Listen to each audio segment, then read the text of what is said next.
Good morning, everybody, and welcome to NORA's Together Now session, Together We Can session, this beautiful Friday morning. I welcome everybody to this virtual webinar, and I'm delighted to be hosting. My name is Liz Webster. My background is predominantly head of merch roles in department stores and pharmacy, and I've spent the last 12 months working as a supply chain consultant. I was just telling the fellas on the panel here that I think it's made me a much better merchant.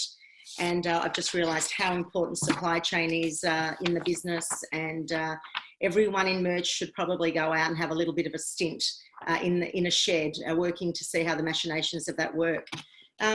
Today's session is focusing on supply chain and the priorities that have changed within the supply chain business, really predominantly in the last 8 weeks. We've really been tested. Everyone knows what's been going on. There's no need for me to talk about COVID-19, but we've had to look at doing things differently. We've had to look at bringing product onto shelves and onto e-com platforms very differently, and priorities have changed, whether that's, requiring medical equipment to be able to hit the front line really fast, or whatever the priority is. So I'm really delighted to welcome an esteemed panel this morning. I'll get everyone to wave as I read their names so that everyone knows who's here. We've got Mark Rizza, who's General Manager of Global Supply Chain for Forever New, who actually has just suggested he might be a really good guy to design a dress for Forever New. We've got Nishan Wijemanne, CEO of Cohesio Group. We've got Mark Brady, Supply Chain Director of McPherson's Consumer Products. We've got James Allt-Graham, Partner of GRA Supply Chain Consultants.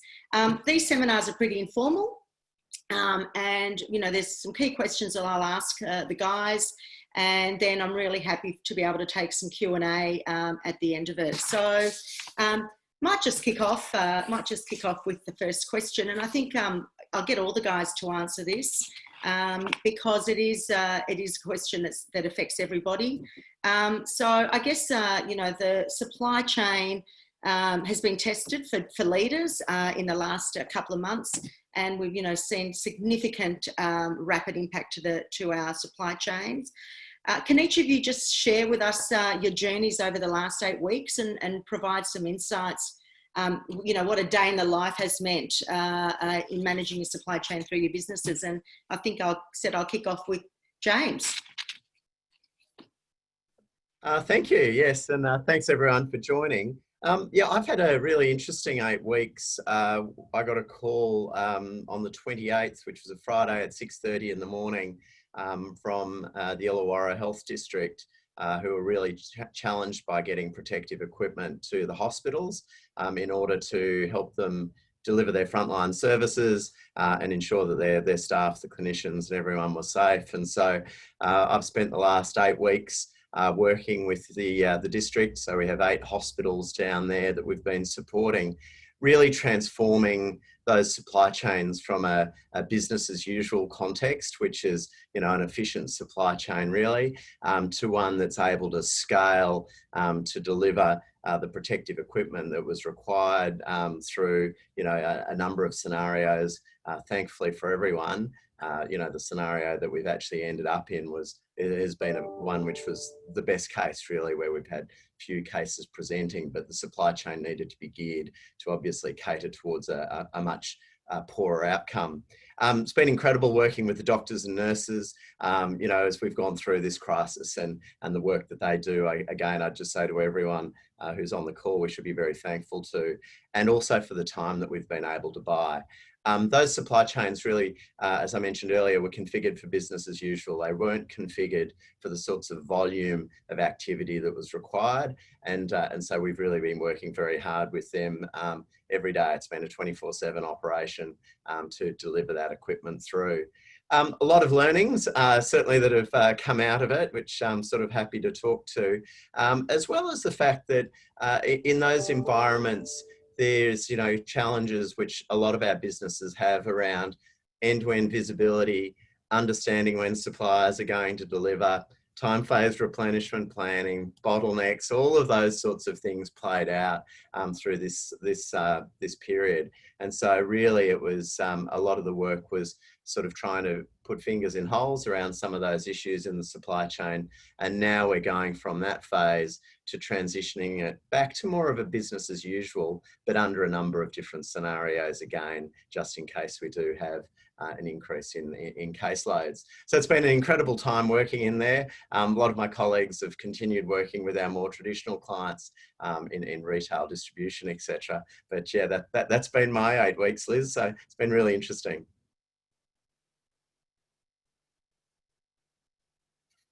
Sorry, Liz, I think you're on mute.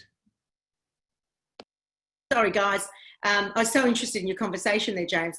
Over to Mark Rizza to tell us about Forever New, because of course, you know, you've continued with lots of e-com sales, and I'm guessing you're selling lots of fashion apparel over this time. So tell us how you've been, what your journey's been over the last 8 weeks. Yeah, look, it's been an interesting one to follow on from James, and I'm sure everybody's gone through different things through this period. It all started really for me and some of our key team. We all had a trip planned to go through China, Vietnam, Singapore, a few of those locations mid-February. Obviously, as the coronavirus escalated, we had to put that on hold. And then obviously, as we started to really understand the severity of it, it changed, I guess, what the forecast looked like for us for the remainder of the year. So I think there was a couple of key things that we went into. First and foremost is people. What does this mean for our team? How do we keep people safe? Forever New operates we're global, so we're in 18 different countries on all major continents. So yeah, understanding what the impacts are going to be on the team there. You know, then also the market review. So now, what is this going to mean for each of we operate within, not only a lot of people, I guess, know Forever New as the retailer in Australia and the digital platform, but we're also a wholesaler. We work in the concession space, the dropship space globally. So we work with some really big partners in different countries. So, you know, every single country and partner had a different level of potential shutdown, et cetera. So really understanding what that meant. The next piece, which was really critical, was our vendor and partner communication. Now, obviously, we were impacted by this, but so were they. You know, I've had one partner in particular shut down its operations in the US, which put another level of complexity. Others are facing various levels of, I guess, growth or unforecasted growth, and sometimes downturns. So how do we navigate through that? And obviously making sure that they're able to support us and we're able to support them. You hit the nail on the head. The digital space, the big one for us was how do we protect and maximize our digital operations with all of our physical stores closed globally. E-com was keeping the lights on, I guess you'd say, and we have seen increase in volume. With that comes its challenges and opportunities. And then I think the quite interesting one is cash flow management.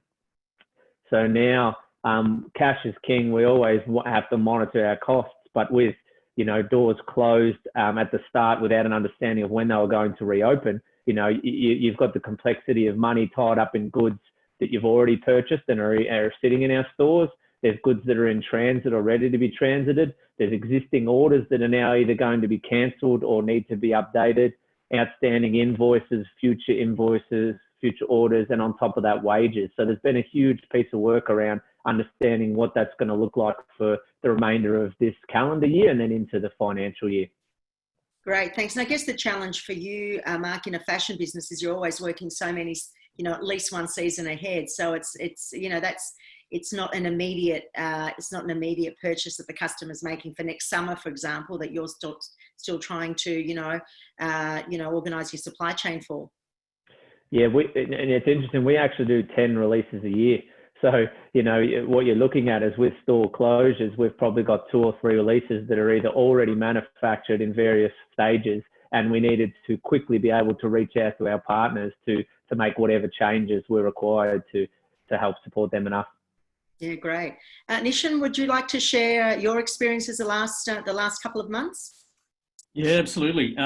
Yes, I mean, for us, you know, we're, I guess, coming from a different angle, but you know, our engagements with our clients have been trying to really understand, you know, I guess there's a lot of conversation around the macro risks around demand and manufacturing, supply, information, etc. But, you know, for us, it's been, you know, quite evident that it's really difficult to plan for this type of scenario, you know, and and that's basically it. From we all heard about the toilet paper scenario, and we've got a large supplier and a client in that space, and it's ironically a perfectly forecastable product. I mean, demand is pretty stable normally, but look, I think all in all, not blowing smoke by any means, but I think all supply chain professionals have really reassured consumers through this time. I think it's been exceptional. I mean, how do you react to such random peaks in demand?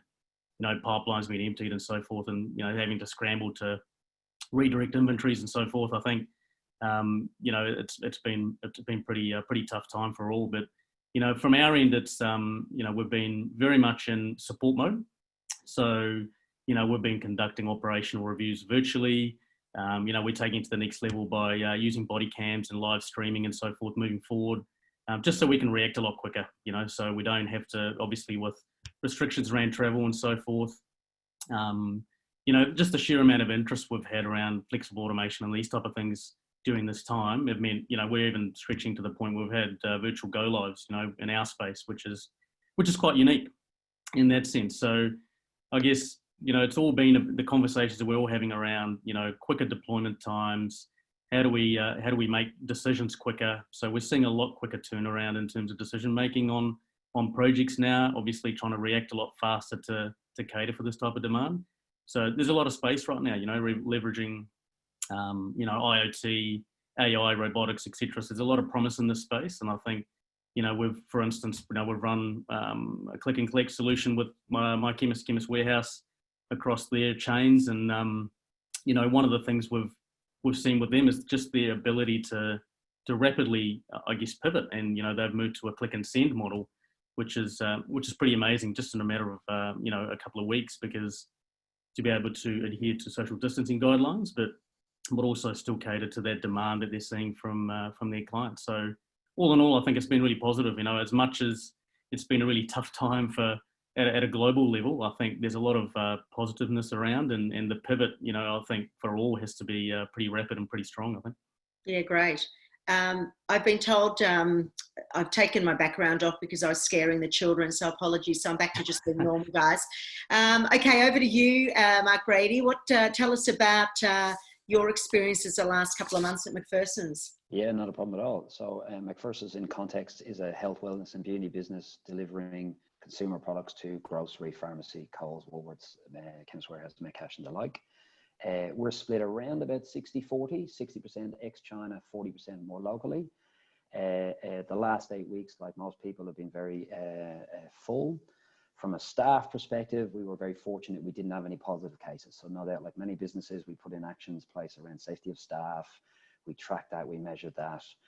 We fortunately had a forward plan. We went out of the offices early, so a week or 10 days before. So we checked our IT systems, make sure the systems worked, all that sort of scenario. So that was very, very positive. Again, the second scenario is from a distribution supply chain perspective. Our warehouse stayed open, has remained open. We did do a little bit of split shift stuff. Breaks were split up, instead of all at 8:30, people went from 8:30 to 9:30 and 9:30 to 10:30, stuff like that. So again, very small rudimentary practices, but again, with that singular focus of people and staff being obviously paramount and their safety being paramount. From a supplier factory perspective, when you've got 60% of your factories coming in China, they all shut, capiche. We all know we're very fortunate that this happened around about Chinese New Year for no other reason, as we had something in our supply chain. But when you even have 12 and or 16 weeks, when you jumped forward into that March and April period, it was Christmas Eve every day. We well know we sold 100% over and above for most of our products in that grocery and pharmacy space. Again, fantastic, but then that meant we're depleted to zero. Within our supply chain, I looked and I started to think about, say, we've 1,500 core SKUs. The top 150 delivered 80%. So that real Pareto principle of 80-20. So your top 20% of your SKUs delivered 80% of your profit, your EBIT, whatever it might be. And being able to focus on that really gave us a core holding to just look at them individualized factories, look at them individualized supply chain issues, look at them resourcing options, look at them capacity plans, reprioritization, all them really wonderful, just granular things that you did every single week and have done for the past 8 weeks. And then as you now pivot, to perhaps use one of my other colleagues' phrases, now you pivot with staff and with the physical structure around Australia, New Zealand, Singapore, Hong Kong, what do we do now? When do we go back? When do we trickle back into the office? Do you go back 3 days, 5 days, etc.? As well as now with that top 150, how do you pivot towards what do you do, think beyond? We are gone away from that today thought, and what do you do is think beyond. And again, that weekly executive meeting that we have, both around the top 150, but more also around that around that looking think beyond strategies, which is fantastic. Brilliant. So a couple of you have used the word pivot, and I know it's kind of the buzzword at the moment. We'll probably be sick of it in about 3 months' time. But, you know, as much as there's been challenges through this time, there's clearly also been some opportunities. I wouldn't mind you guys sharing with all our viewers, you know, what those opportunities are, how you've had to pivot your business to be able to, you know, take advantage of those, and maybe what kind of learnings you've had with those. So, I don't know, Mark Brady, do you want to kick off again? Absolutely, I'll kick off. So in terms of IT infrastructure as the example and/or physical footprint around offices, I think it would be a common phrase for most people. What drove your IT strategy this year? It would be COVID. So that instantaneously forced everybody out, forced your IT systems in action. And we, again, with an in-house team, have been very fantastically supported, both with physical laptops and headsets and all that wonderful granular stuff, as well as the system and ability, as I described, to effectively sit at your home, at your desk, and still access the system in exactly the same way as if you were logged on in the office. That's been that real trigger for, again, supply chain people, supply planners, demand planners. They need that very hastily accessible report printing and the like. And then both staff, products, businesses, sourcing, again, it forces you also to think, do we continue? You don't react badly or knee-jerk, but do you continue to react with China supply? Does it all have to come from China supply? If I look at a lot of the products, even if they don't all come from China, a lot of the components do. So now already you're back to that relationship, and you're thinking about the 10, 15-year relationship with suppliers. And do you want to have maybe a Coca-Cola bottling plant where you actually do produce the bottles locally, somehow do the last final dressing? Again, really strategizing, thinking differently, forcing yourself out of the box. Same way as you might have, well, I don't like people work from home because I got to keep an eye on them. There's no choice now. They have to work from home. So again, you're forcing yourself out of that box to say, well, what can I do now? If I'm so reliant on that single supply chain, how do I force myself into it? So there's some real opportunities there. And to be honest with you, most of that will come from, again, the strategic partnerships that we have, developing them further and making sure we align together. And Nishan, are they kind of the same similar conversations you're having with your clients? You know, looking at the opportunities, jumping on them really quickly, and you know, needing to get them to be a little bit more agile and look at things differently?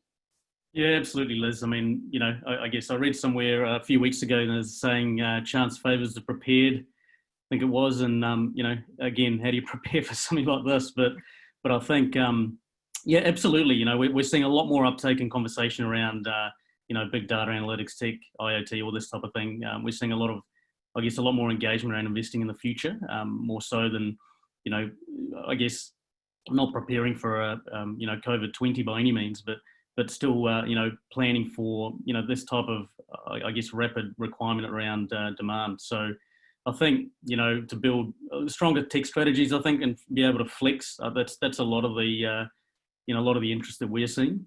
I mean, it's one of those things. I mean, how do you really predict consumers' behaviours moving forward? I mean, are we going to go back to stores? Do we even need to go back to stores? I mean, who knows, right? I mean, it's one of those things that I think most people probably want to get back into normal life, but you know, there's a landscape change. I mean, I think when I was reading, I mean, we all know, I guess, looking at, you know, Myers results recently over Easter weekend, you know, 800% growth, I think it was. I mean, you know, it's just crazy. I mean, Woolworths, and they're doubling their online capacity. And, you know, I think Russell and Kogan also said that, you know, I think his businesses, Australia has gone a few years ahead in a space of months, you know, in terms of e-commerce and so forth. So I think, you know, with some of our client base, you know, who are retailers, are really looking for, you know, the opportunity to be able to, and again, I use the word pivot, but also, you know, look at the opportunity to utilize existing retail stores for, you know, dark store fulfillment, or use them as, you know,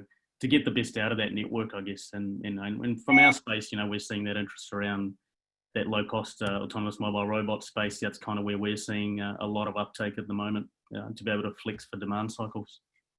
And James, I'll flick over to you as well now as a running a consultancy business. Is that what you're seeing as well, similar to what Nishan's been talking about? And I wouldn't mind probing with you a little bit. Are you seeing how are the different sizes of your retail suppliers reacting to the opportunities? Because I guess, sometimes big retailers can't pivot as quickly. They're not as agile as smaller ones, or, share some of your learnings. Thanks, Liz. And yeah, look, I agree absolutely with what Nishan's saying in terms of some of those changes and pivots.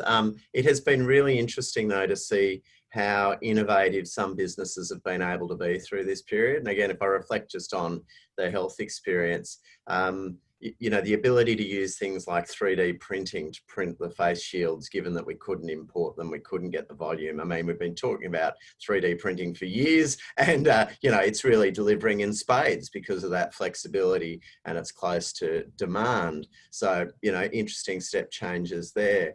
The ability for businesses to, move from supporting one customer base to another. Every brewer is making sanitizer, and it's fantastic. So they've been able to pivot. Whether they can continue to do that in the future and diversify some of their risk will be interesting to see. Similarly, people making, gowns and protective equipment. So we've seen some real innovation and people doing things really quickly to change their business to be really relevant for this market. And I think there's a broader question around, what level of manufacturing support we need locally and diversification of supply that perhaps we can talk to in a few minutes. But I think that's going to be within a national security context really important. But I think from a business continuity perspective as well, when we look at some of the geopolitical tensions, how do we manage our supplier base so that we do have a higher level of resilience as we move forward. And as we all know, as supply chain professionals, as soon as we start to fragment volume, we're adding some complexity. So there's a bit to think about there. And then, as Nishan rightly said, there's an impact then on the tools and technologies that you might need to have in place. Probably the other thing that I just highlight that really resonated, I guess, in that health sector, and I'm sure it did for other sectors that boomed through this, is it is very difficult to scale businesses that have different parts operating in different ways. Whereas if you've got a much more consistent approach across your business, you've got some technology that underpins that, it is much easier to scale. And if we think that the world's potentially got more volatility rather than less going forward, then I would say that's another important lesson for many of us to think about, especially where we've got historical state-based structures or divisional structures and things like that in place. So it's been a really interesting time, but I would say many businesses have responded incredibly well through the period, as well as, of course, some who had a very hard time and hopefully looking into a better future at this stage. Yeah, great. Thanks, James. And Mark, how has the challenges created opportunities for you in a fashion business, and especially a fast fashion business that Forever New is?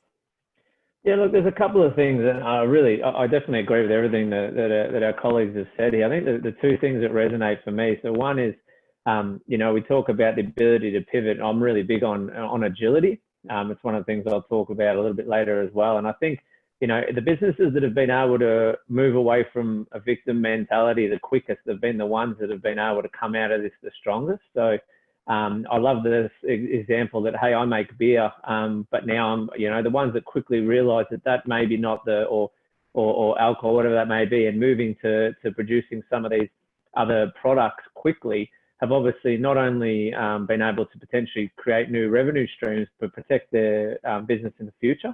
So I think that's really been a key part of it. And then the second part for me, which I find quite interesting, is I think what's happened is it's probably created an artificial, or it's sped up, I guess, in the retail world. We all understand digitalization, the power of e-commerce and how that, I guess, is changing the way that retail works. We've all been following the trend of the consumer driving this. COVID has put a full stop on physical retailing and really pushed that digital space forward quicker. So the reason I talk about that is, I think what a lot of really good organizations have done, it's not happening today, it's been happening for a period of time, but they've all been building flexibility into their supply chains and building that agility piece in there so that, if you need to bring on maybe a different carrier, or you need to bring in a new platform or a new supplier, you're building the mechanisms to do that. And again, I think the businesses that have invested that time have been able to ride this wave really, really well. Now, if you talk about some specifics about opportunities, I'm definitely a glass half full kind of guy. So, we utilize the fulfill from store model, as well as the fulfill from DC. I guess the ability for us to fulfill orders from store during this period, along with the JobKeeper subsidy, allowed us to get team members back into stores and made a stronger business case quicker for us to have those team members in there, because we knew foot traffic was going to be down, but at least they're there to potentially fulfill some of those store orders. So that was a win for us.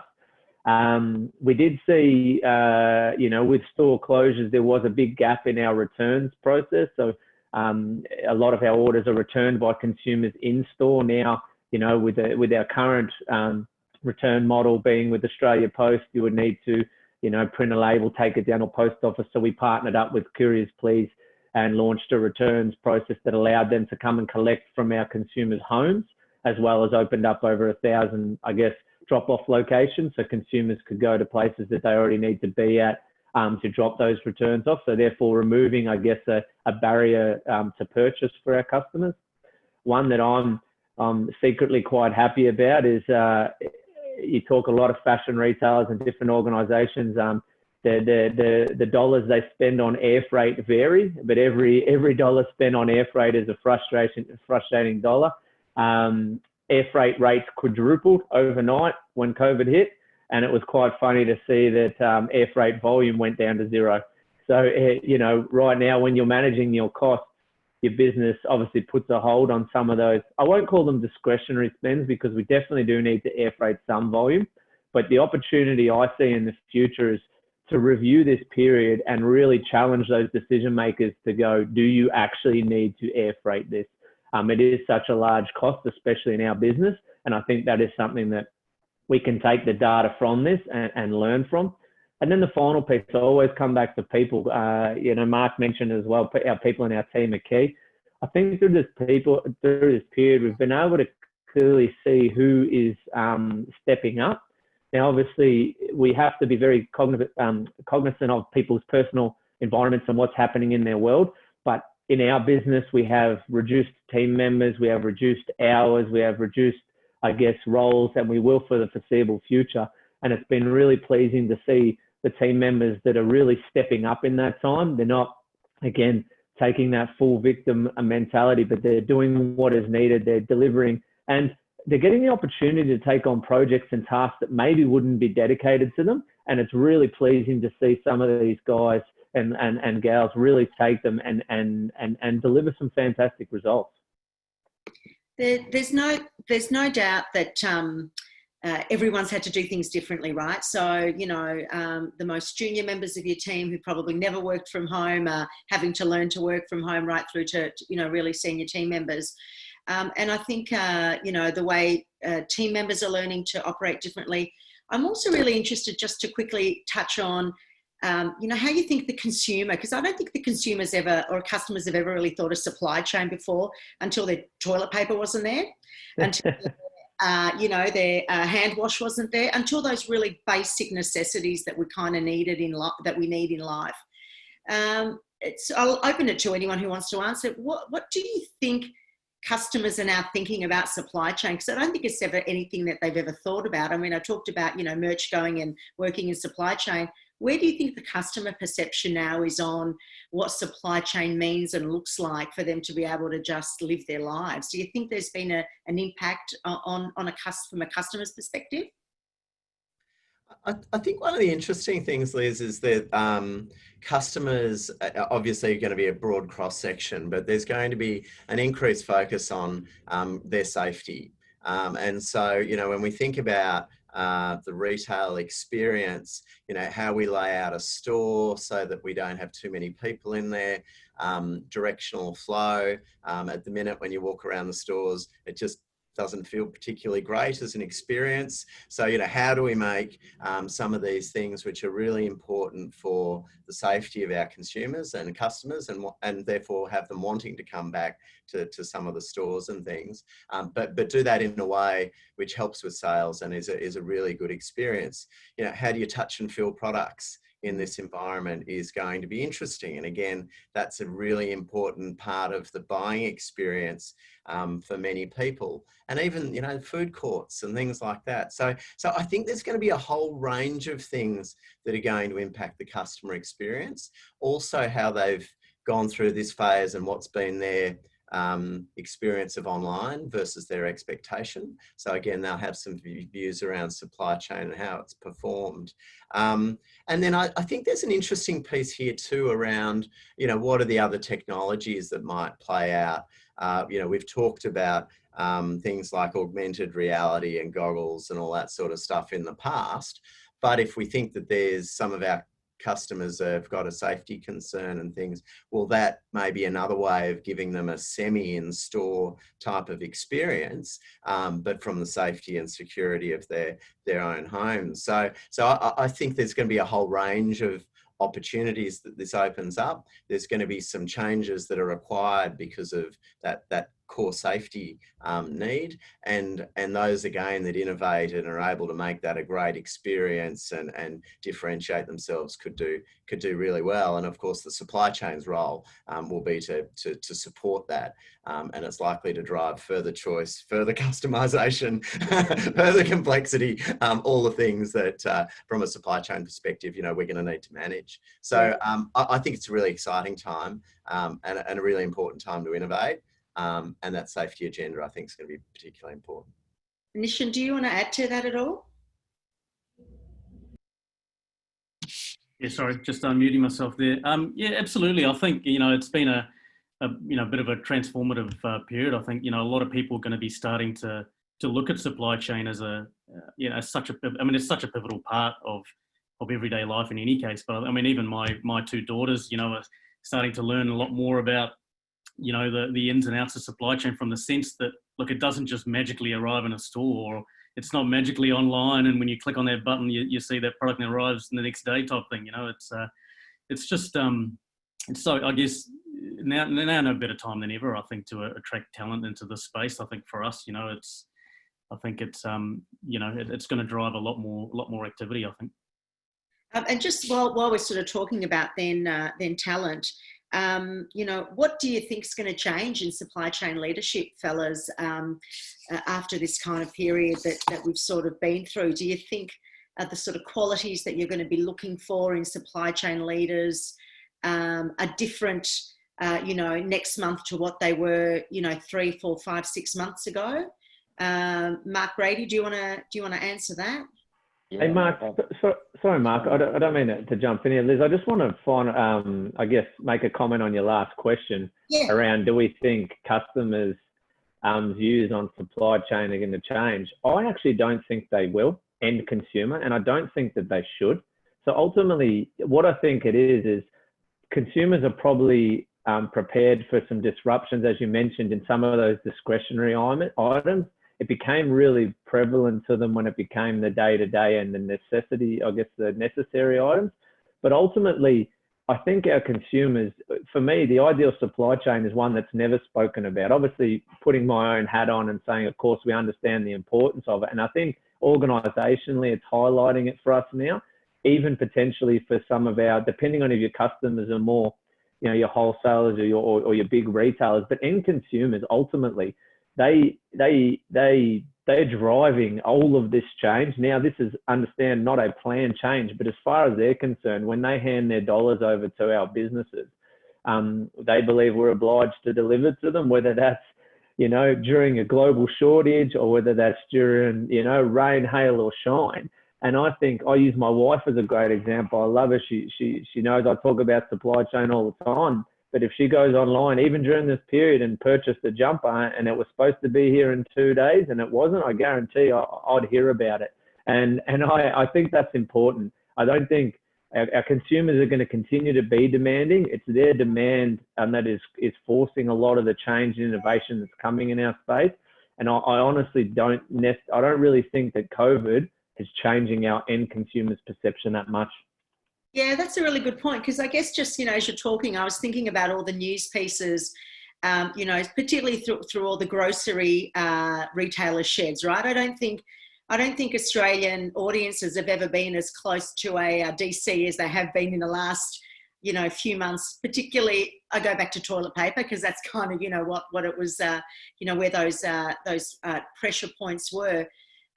And to your point, Mark, maybe that's a really good and valid point, that they shouldn't have to worry about supply chain. It should just be there when it arrives. And, it should take the 2 days that they promise it's going to take. And there should always be, every single item that you want on your shelf when you go shopping, either virtually or whether you go shopping, in a bricks and mortar store, that it should be there. So, maybe that goes back to the unsung heroes we were talking about early on. You guys are the unsung heroes. Mark, before I wrap that up, do you want to, Mark Brady, do you want to answer anything to those points that we've just been discussing on that question? Yeah, absolutely. And to be honest with you, I think it flows directly into that leadership question that you were asking before. Right. When there is silence, supply chain is doing a good job. When there's not silence, it's not. And that's where we go, right? And if I think about leaders and I think about individualized leaders, whether they are a clerk doing a transactional element, or whether they're a manager or a team leader, or they're actually a director in the space, we're all leaders in our situational scenarios. And again, I think Mark and a few other of my colleagues mentioned as well, how people step up the senior leadership team, SLT, ELT, extended leadership team, bringing together in our functional weekly meetings around what we said was rapid response and then think beyond, giving people that opportunity to stand up and well, be as good as they can be. That, again, desire for excellence, that level-headedness, the calmness. We would regularly be that duck on water. It's nice and calm. Even if it's all hectic, you're still calm. Even when there is a panic and there's no toilet paper, you just got to go, what do I do next? I have 27 balls to juggle. How do I look at each one, and how do I decide which is the priority? It's the simple aspects around risk management. It's around bringing confidence. And I don't think that's different from a year ago, a month ago, and will be in 6 months. I think it will be accentuated. And I think people, again, will have some tremendous opportunities as well as tremendous learnings, as we all will, through that experience and the stress and that panic per se. But in the end, it's just another day. It's just another thing. I mean, we've all been through Christmases, and this just happened to be a little bit longer at Christmas. So I think that opportunity for people to truly lead in a confident, calm, methodical way, thinking about the partnership, thinking about the risks, and to be honest with you, as I also saw and witnessed people, suddenly the start of a Zoom call would be, how are you going? How are you doing with school? How are you doing with your kids? How are you doing with your family? And then you jump onto a business topic. But again, that real reminder for us all that we are still people. There's no need to be aggressive or assertive. We can just start with where we are as core. And to me, that's a really good tendency for values and behaviors within the business, values and behaviors with each other, which is a great cornerstone to allow people to be great leaders in whatever the topic is. And to be honest with you, I think that's just accentuated in a crisis opportunity or a crisis moment. So yeah, very good. Yeah, no, I think that's, how often have you all finished an email saying, stay well, keep safe, keep well, stay safe, a combination of all of those words, continue to stay safe. So, and I think that's probably the humanity side certainly come out. And hopefully it stays for a very, very long time. I think that would be a really good thing. I think things have changed enormously in the world, and hopefully we'll maintain a little bit of that empathy that we've all had to learn to deal with. James, from a leadership perspective, what would you be saying to your clients when they're out recruiting for people in supply chain? Is there anything that will have changed, or you think will need to change moving forward? Look, I agree with the other panelists. I think a lot of the core attributes that have been required to get through this will be consistent into the future. It's probably, though, exacerbated two areas which I think would get a little more attention in your leadership. The first one of those, I think, we all talk about scenario planning and the like. I'm not too sure how many actually do that well. So I think there will be a bit more of an emphasis on looking at some of those scenarios. And look, that, you know, there's always a recency effect around some of this stuff as well. There will be more questions from boards and banks and everyone else. So I think that that area will get more focus, and therefore the supply chain teams will need to deliver around that. I think the other thing will be around suppliers, the ability to balance a little bit more unit price and resilience. And again, because we haven't had a massive global problem for some time like this, you know, you move back to price. But there will be, I think, for a while at least, and especially as I mentioned earlier, some of the broader geopolitical issues, I think a bit more of a focus on resilience. And that's a different discussion to have at a board or an executive level. So I think that skill set, whilst it's resident within our current supply chain leaders, will just get challenged and tested a little bit more. So I think it's more a tweaking around the edges rather than a fundamental change to the leadership skills that are in place. I think at the next level down within the organisations, there's probably some areas around helping people with personal resilience. Lots of teams have been under huge amounts of pressure. The senior people have often been through this before, but the next layers often haven't. And so, you know, making sure that they get some of the support so they can build those skills into the future as well will be important. But yes, we all survive Christmas each year, so you sort of get some practice. So yeah, there'd just be a couple of areas I think that'll be tweaked. Yeah, great. And Mark Rizza, what does you know, capability and ability and leadership qualities are you looking for in Forever New?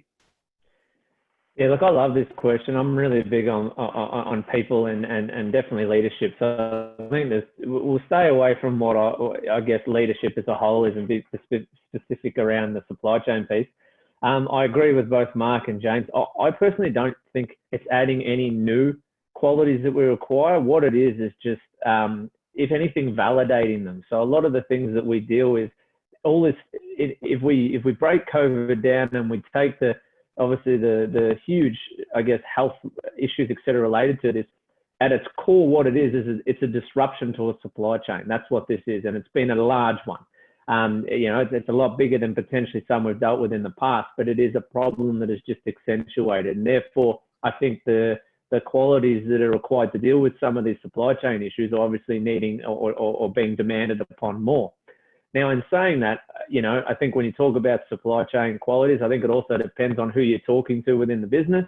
I know if I talk to my my quality team, they'll be wanting to make sure production's done on time. If I'm talking to the buyers, they want to make sure it's here really quickly and the cost is low. And if you ask my warehouse team, they just want to make sure that we keep the monthly morning tea happening on time and that barbecue is always cooked well.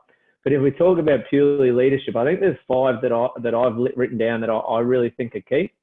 The first one being agility. So the advances in technology alongside the access to data that we have now is at levels we just haven't seen in the past. And it's really changed what best in class means. So I think the objectives within supply chain actually haven't changed. It's just the mechanisms, the tools and the systems that are available are allowing us to deliver better results. So I think having someone that is agile and able to pivot, again, using that word, or change direction as is needed, isn't set in their ways, it isn't getting caught up in ego. I think that's really important. I think someone decisive, someone that can make decisions and wants to be held accountable. I think that's really important as well. So we need to remove layers and stop validating paychecks. So we need to hire people capable and willing to make decisions, and we need to allow them to. So today's consumers, you know, they change so rapidly what they're after and what the markets are looking like. And sometimes as organizations, we create red tape, and what we need is people that can break through that red tape quickly. I think resiliency, we need people that are resilient. So as we can see in this period, we need people that can thrive under pressure and adversity. They're not going to, you know, run off when things get tough, go into self-preservation mode. I really loved what Mark said earlier, resonates with me so well with those supply chain leaders that I definitely aspire to be like, is being that calm within the storm. Things are going to go wrong, but I know I pride and hope that people that work with me look to me to be that calm in the storm, and also to the team and people that work with me. I think that's super critical. And that also comes back to resiliency. Things are going to go wrong. We have to deal with that and be able to move forward. Able to deliver. So I place extreme value on executors. So there's a lot of people in our space that are, that are theorists or have great, book knowledge, have used data to create great plans and great, initiatives, but they have no experience in actually delivering. And then, have really strong project managers out there that can really deliver on projects, but maybe don't understand the core subject matter as strongly as they can, and therefore don't have the ability to change or pivot through those projects. So finding someone that can really execute is important to me. And then finally, the last piece, and again, it's owning relationships. It's been so highlighted during these intense times now, that the businesses that have the strongest relationships are coming out of this better. And why I say own relationships is, depending on where you are in your journey, you may inherit relationships, you may create new ones, you may bring new ones. It doesn't matter what it is, you need to own them. The more time you spend sitting there going, this carrier didn't deliver, but I never brought them on in the first, we can get into this blame and complain. At the end of the day, our partners are our partners, our team are our team, and owning that is the quickest way to be able to move through that negative process, a negative space, and be able to move forward. So those are probably the 5 ones that are really accentuated for me during this time. Right. In fact, I reckon we could have done an hour just on all of that, couldn't we? Just that whole topic, right? But I'm on to the final question, and then we'll take some questions from the audience if they have them. And I'll direct this firstly at you, Nishan. I guess supply chain is all about managing risk. What do you think that's going to look like moving forward now? And how different do you think it's going to look in the next sort of 6 to 12, 18 months to what it's looked like, to what risk has looked like in the past? Yeah, I think, excuse me, in conversation with, our clients, Mark touched on it earlier today, around diversifying supply chain, looking at the future, and instead of maybe the reliance on China, some of our clients are looking further afield to, Vietnam, Mexico, India, and the likes, who are probably going to benefit from this type of shift. And Mark touched on bottling potentially locally, these are the types of things bringing production home potentially. So I guess, in our view, from the outside of direct supply chain, I guess, in terms of being a solution provider, we've always had this view that supply chain is right across the board, right through to the stores, so a number of our clients, I guess, historically have kind of thought of the store as a consumer facing front, but not so much part of the supply chain to a degree, and which, from our end, we're seeing, I guess, a rapid digitization in that space, being able to, from a fulfillment perspective. So I guess, what we're seeing is, I guess, that next step of evolution. I mean, supply chains traditionally had that, big box automation type thing. We're seeing a whole new range of technology coming into play, which some refer to as, bleeding edge. It's really not, anymore. I guess we're seeing a lot more uptake in that space here in our particular space of the market. And, and we're seeing, the likes of Wesfarmers with Target and so forth, and what's happening with them, and moving some of the digital capability to Kmart and Catch for, delivery of click and collect and so forth. So I think, we're seeing a lot more engagement in that perspective. So I think from a supply chain risk, I think it's just, in my view, if you're not willing to adapt to the change that's upon us, and I think, really being able to, again, pivot, being agile, as Mark said, as well just before, I think agility is so critical right now, and being able to, switch strategy from A to B and be able to meet those demands. Great, thank you. And Mark, Brady, what does managing risk look like for you in the coming sort of period? Yeah, I imagine our continued accentuation still comes down to, again, and in my case, I talked already about the top 150, thinking about where would we, Pareto principle, get that 80-20 opportunity. I think beautifully repeating and paralleling with a lot of my colleagues already, the channels haven't immediately changed. We still buy things from local, we buy things from overseas, we still have to find ways to get it here cheaply and quantifiably, and the ability to adapt around it, of course, is important.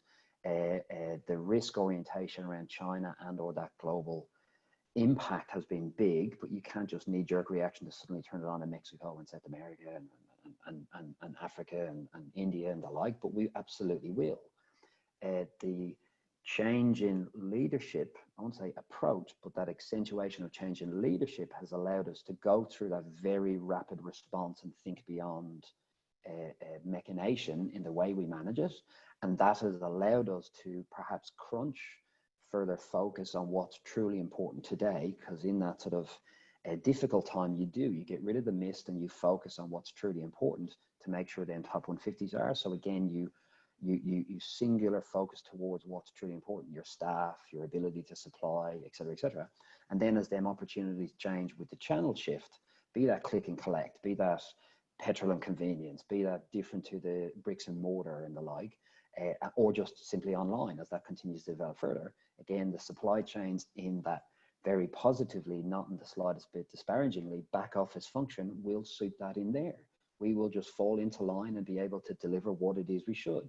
As my colleagues have said, our job is to just simply deliver. The end consumer gets a great experience, be that with new products or with new opportunities via them channels, and we'll continue to be able to do that. And again, to roll it all the way back in as well, the individualized people at that given moment to be able to lead and have the opportunity to lead, to develop what that strategy is, as well as actually do the job, is tremendously important and fantastic. Continues to be a very exciting space, supply chain, and luckily enough, we're doing it, I guess. It's a great thing. Great, thank you.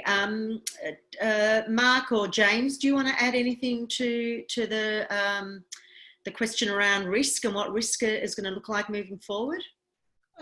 Just to add, again, I guess I'm probably just reflecting a bit more on the experience on the medical side. I think when we look at the supplier concentration issue, as I mentioned earlier, I think there will be a focus there, and it's not just the actual production itself, it's the raw materials that sit underneath that. And again, some of our medical supply chains have been pretty exposed in that space. So I think there will be a broader focus on risk and trying to diversify where we've got materials coming out of one location and things like that. So I think there will be a bit more sophistication in that space. The other thing that I think there'll be a bit more emphasis on is we'll often have a primary supplier and a secondary supplier that we sort of try and keep in the mix. One of the things that has occurred through this is obviously everyone's tried to jump to their secondary supplier and they've got no capacity. So, do we need to have a bit of an emphasis on not just knowing that they're there, but actually in committing to giving them some volumes so that there is some capacity if that's required in the future. And so again, I just think, and it'll vary on businesses, different types of businesses, but for those that are dealing with critical materials or products, etc., that I think will be a more mature risk discussion, and it will be balanced in that trade-off of cost and making sure that our supply chain is resilient. So I agree with everyone. I don't think there's going to be a sort of massive knee-jerk change, but I think in some areas there will be a market shift if we're to be true about trying to get better resilience for the future. I think as well, though, there'll be lots of opportunities. I mean, a lot of manufacturing that's gone offshore was very labour intensive. There's the opportunities for some of that to come back as fairly automated type of processes, so the labour differentials and things like that will be lower. So it'll be interesting to see, on the sort of other side, what opportunities may open up as well for some players in this space. Great, thank you. I've got a couple of questions from the audience which I'd like to throw out. One of the questions is, what does a bit of crystal ball, bit of gazing into the future, what does retail supply chain look like around 2025, for example? Is it going to be different to what we're experiencing or seeing now? Nishan, I might throw that open to you as the first answer. Yeah, sure. I mean, from a supply chain perspective, I guess we're already seeing a big shift in some of our clients where we're actually planning out to 2025 with us. And, it's purely based around flexibility.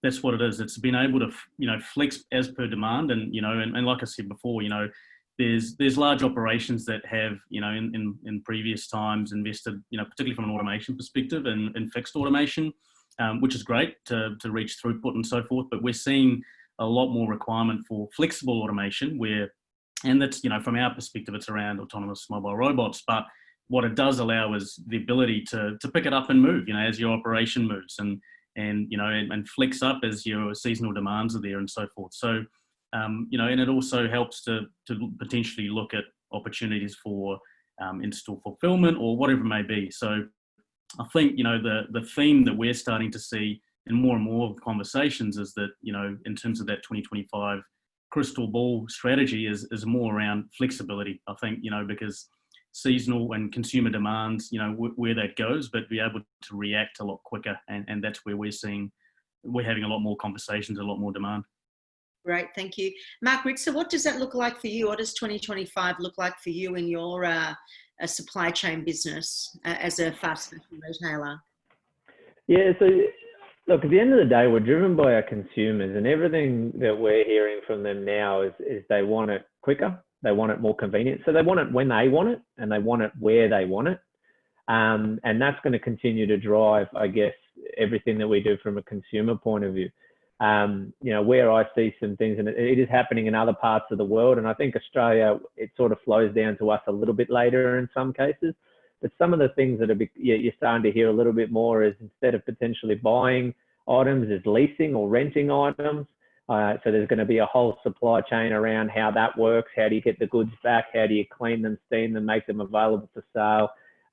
There's also going to be around, right now, we're getting to the point where there's Saturday deliveries. I think by 2025, you're going to be able to receive a delivery 24/7. I think that's just going to be a given. Carriers are going to have to find a way, and businesses are going to have to find a way to make that happen. And then I think there's there's going to be this whole point around, I think we'll move towards an ability to try on items. So one of the fundamental pieces in store, why do you go on? You want to try something on, try multiple items. Now, the way that you do that is you purchase 3 items, you buy 1, you return 2. Now, there is a big, the customer gets their cost back, but everybody knows that there's a really large, I wouldn't even say hidden cost anymore in reverse logistics, not only getting it back to handling all of that stuff. So I think we're going to have to find a way to potentially bring those 3 options to the customer, give them the opportunity to try that on and return that. So I think there's going to be work done around those pieces there.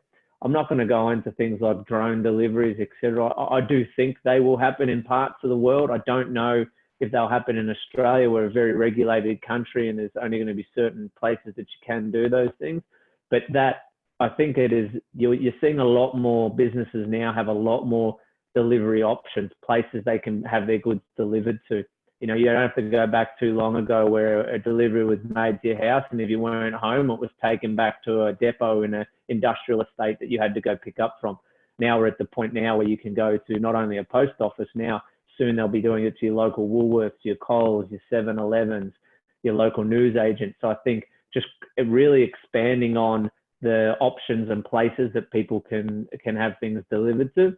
Now, I know none of that's probably too flashy or fancy, but I think they're the most practical items, and there is still quite a bit of work to get there, but that's where our consumers leading us. Great, thank you. We've got lots of questions. I don't think we're going to get to all of the questions we've got, but one of the questions that I think is probably a really relevant one at the moment is, you've all touched on, big data and AI and what that looks like. How do you incorporate that kind of big data within supply chain, within your current supply chain business? So what advice would you have for some of the viewers that are watching at the moment? Mark, Brady. Absolutely. Well, it won't be lost on anybody listening in the call. My business, or the business I work in, is no different to any others. You live and die by the forecast that you have. And one of the abilities is your forecast is 400% higher. You have a 4-month lead time, and but hang on, they want it tomorrow. This happens often, you know, often it happened excessively in this period.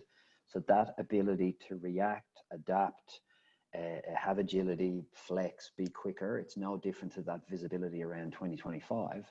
It's trying, again, people, leadership, joint ventures, partnerships. It truly is looking back on when the chips are down and you're going through that tough time, how do you have the ability to rely on the partners that you have?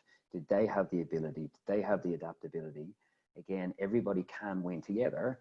And as we're human beings operating in businesses, if we have the right cultures and values and we have them people together, you can have synergies, ergo then you can look towards that way to adapt, be it a little bit more drones, a little bit more channel drift where consumers go from one channel to another. But again, the core aspects of being able to adapt, being able to fulfill in different ways, as well as what we hope is, as we consider that ex-China, and again, James brought it up, he's absolutely right, it's components, it's raws, a lot of things, steel, there's so much that comes via China, then you've got to consider, right, do I just holus bolus go elsewhere, or do I think about how I can adapt and spread that risk? And again, if I can bring some of the stuff back to Australia, does that, I don't know, suddenly we're not going to have manufacturing holus bolus in Australia, but can you do last little bits? Can you do that bespokeness? Can you do that last little bit of finishing here? Which again will be part of the mix in, again, adaptability, flexibility. It's not just putting all your eggs in the basket, but it's again spreading around how that risk will go. So I think there's still fantastic opportunities in there. I think you don't have your mute at the moment. I'll finish with one more question, and it's a question from one of the viewers, and it's a question that's been talked about right through all the news streams in Australia. Is you know, Australia's reliance on other countries. Where do we sit? Where do we sit, do you think, fellas, with respect to becoming a little bit more self-reliant, a little bit more in the manufacturing space? How do we suddenly go from having a reliance elsewhere into, you know, I guess, you know, being able to manufacture, and quite a lot of companies have pivoted in that space to be able to change the business models in the last few months. Nishan, do you have a view on what that looks like with respect to supply chain moving forward?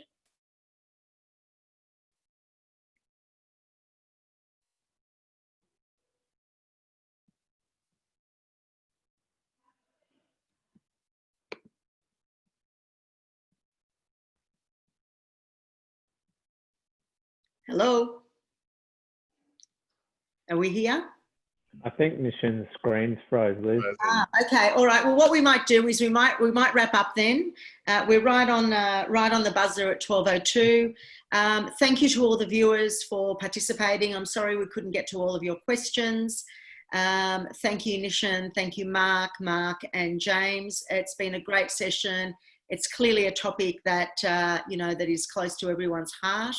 And there's no doubt, I think I'll finish off by saying that when supply chain works and it works effectively, everyone, no, you don't hear about it, but as soon as it doesn't, guys, I can see you nodding your head, your phones and your mobiles go nuts. So thank you for your time. The recording will be sent to the network. All of us are happy to be approached on LinkedIn if anyone wants to have any further conversations with us.